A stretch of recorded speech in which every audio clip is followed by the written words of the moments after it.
to the aspect of how our day-to-day thoughts have gendered spillovers.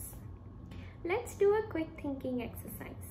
Imagine two meals, one a delicious home-cooked meal and the other an exquisite gourmet meal. Now, imagine the maker of the two meals. Register the image that flashed in front of your eyes when you envisioned them. What I gather from prior experiments is that most of you would associate the home-cooked meal with a motherly figure and the latter with a professional chef, often a male. So the inference that I'm trying to hint at from this rudimentary exercise is that we have preconceived biases and notions about things. When, where, and how they develop is what I aim to address. Before I delve into that, a little context. The experiment we did earlier is an intersection of two important subjects, behavioral economics and feminism. Both the studies distinctly address the irrationality of humans by refuting the conventional rational choice theory that economics upholds, explaining how individuals rely on rational calculations to obtain the desired result vested in their best interests. However, considerable work under the category has been done which shows significantly that how non-material factors and other regarding motives, including those expressed in social norms, moral codes or beliefs, guide our decisions. I'll be walking around three themes. A. Feminism. Specifically, intersectionality stands for the rights and empowerment of all women and gender minorities, taking seriously the fact of differences among themselves, including different identities based on radicalization, sexuality, economic status, nationality, religion, and language. B. Behavioral economics in the broadest sense. It is essentially a method of economic analysis that applies psychology and psychological insights into human behavior to explain the decision-making process. And lastly, behavior changes concerning gender and their impact. We all know we cannot always control the situation, yet we can control our reaction to it. Our thoughts and beliefs are dynamic, thus instilling more mindfulness. Structurally, the scales have been and is tipped against women, and I believe our biases are at fault. Hence, the right amount of provocation and effort, there can be dialogue. This brings me back to my statement on understanding biases. Our everyday conversations, our parents' and friends' ideals, societal impositions, media, policy, and how everything impacts the way we think and make decisions. Even our understanding of right and wrong. We might think the choices we make are tailored as per us or cater to our inherent needs to provide for us, with the sole focus of that so-called utmost desired result in mind. But here's an inquisition. Is the world structured to fit our needs, or is it the other way around? Highlighting the lack of information or the asymmetrical nature of decisions, wherein individuals act rather impulsively rather than reacting more intuitively,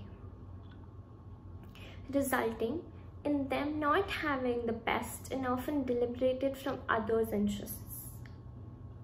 To expand on this, let me take a few examples. In behavioral economics, there's this concept called nudge.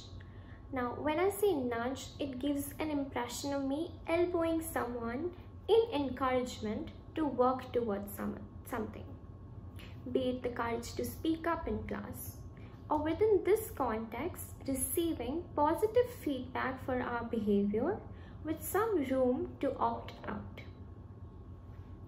The marketing, financial, and policy-making sectors have caught up with this phenomenon and are designing nudges to mold consumer behavior.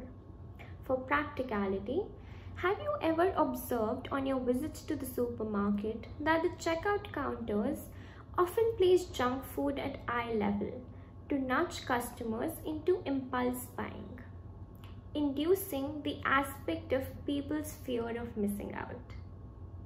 This example falls under the category of sludges that are opposite to nudges, while their roots aren't vested in social welfare. Subsequently, there is an ethical line between helping people make better decisions and making them think they are making them, even when the whole technique reeks of garnering more profits. Furthermore, policymakers use nudges to help people realize their potential to empower them. Sometimes nudges for the right reasons might do more harm than good. For example, a policy issued by the BCC appealed to the women's humiliation whilst defecating openly to nudge men into building more toilets inside their premises. They did so by influencing the protective instinct in men.